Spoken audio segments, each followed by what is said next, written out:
Picture છે, સિરિયલો છે, ડિટેક્ટિવ સિરિયલો છે, આવું ઘણી બધી વસ્તુઓ છે કે જે ચિરંતન સત્યોથી દૂર લઈ જાય છે વ્યક્તિને, અને એ વ્યક્તિને ખબર નથી પડતી.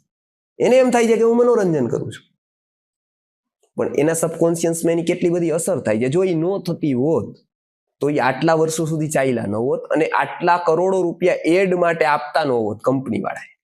બધી કંપનીવાળા ત્યાં એડ શું કામ કરાવે છે? માઇક્રો સેકન્ડ ઉપર ઈ બતાવે કે સેકન્ડ્સોમાં બતાવે તો અબજો કરોડો રૂપિયા ત્યાં શું કામ દેવાય છે? કે એની સીધી ઇફેક્ટ આપણા અહીંયા છે. અને એ તૈયાર માણસ થાય પછી એ સત્યથી દૂર થતું જાય છે. આપણો અનુભવ નથી આજે સમાજને કયો સત્ય તરફ, તો એને સત્ય મફતમાં પણ જોતું નથી. જે કબીરજી એવું કહેતા હતા કે ये तन विष की बेलड़ी गुरु अमृत की खान, शीश दिए जो गुरु मिले तो भी